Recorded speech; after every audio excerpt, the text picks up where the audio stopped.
Hi guys, welcome back to another GGF video review. Now today we're taking a look at the Galax GTX 1070 Extreme OC Sniper Edition. And yes, they put Sniper on the end of it, and going by the pictures on the box, it looks like Galax has found a way to improve your headshot accuracy, but we'll see about that a little bit later on. But yeah, we're going to be checking out this card. One of the main features of this card is it's got RGB.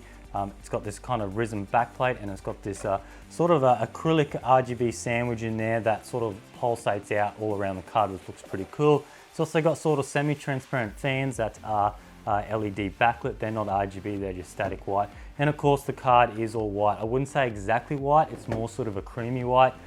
Even the box isn't quite white, and the difference is a little bit different there. But yeah, anyway, we'll be jumping in, we're seeing how this looks and how this performs, and yeah, we'll see how it goes.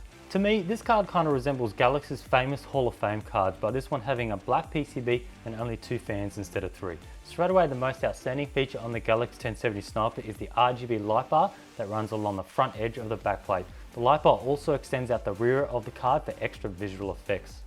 RGB lighting is one of the main aspects of this card. The light bar is RGB software controlled, as well as the GeForce GTX text also being RGB, but they cannot be controlled separately. We also have dual 100mm fans that are semi-transparent, which also have LEDs behind them. Just a note that these LEDs are white only and not RGB.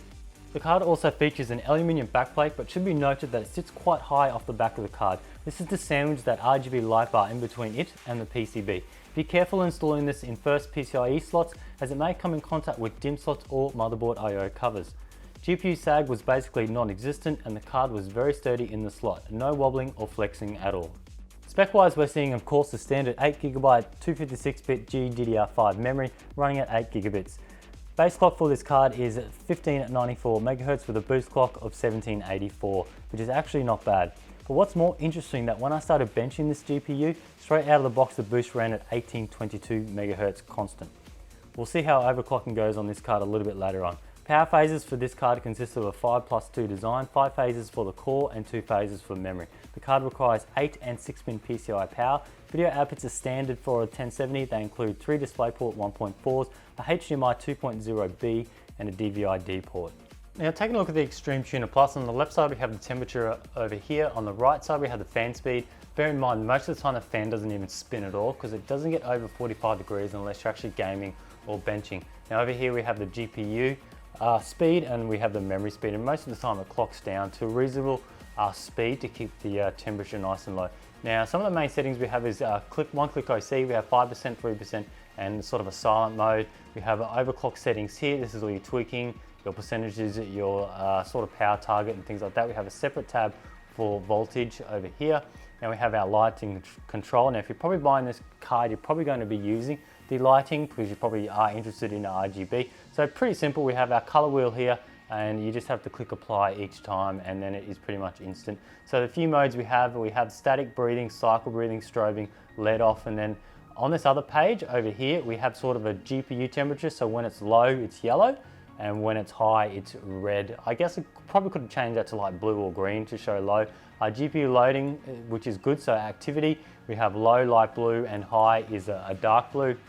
And then we have fan speed, low is green and high is purple, which is pretty good. With fan speed, you're probably going to see that spinning anyway. So it's also good that they've got an RGB sort of color sort of spec here, so you can just put in the exact colors you want, or you can see the colors there in numbers. You don't have to be guessing if you're trying to match your colors with different sort of parts in your system. But yeah, pretty nice little software there. It's nothing too fancy, nothing over the top, but I had no issues with it, no issues with the lighting. Everything just seemed to work really nice. We'll be benching this card against a few spare cards we have on hand at the moment. They include the Zotac 1070 Amp Edition, as well as the new Zotac 1080 Mini, just for a bit of fun. The NVIDIA drivers used were Windows 10 64-bit version 378.66.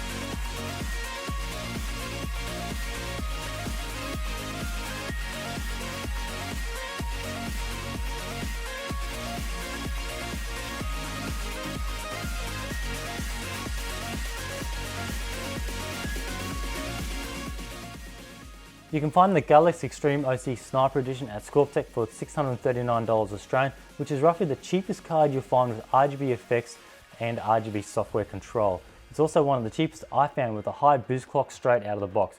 Considering the cheapest GTX 1070 at Scorptech is $579 Australian, I feel the Galax card is tremendous value for what you get, plus it looks very sexy all in white.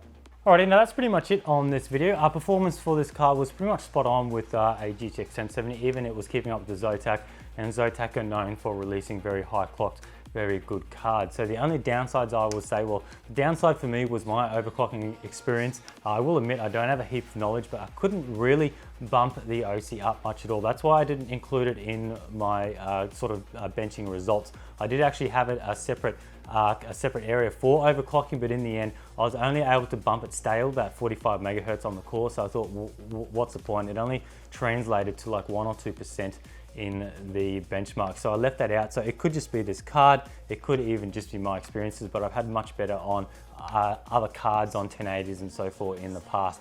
And I guess the only other downside is the backplate.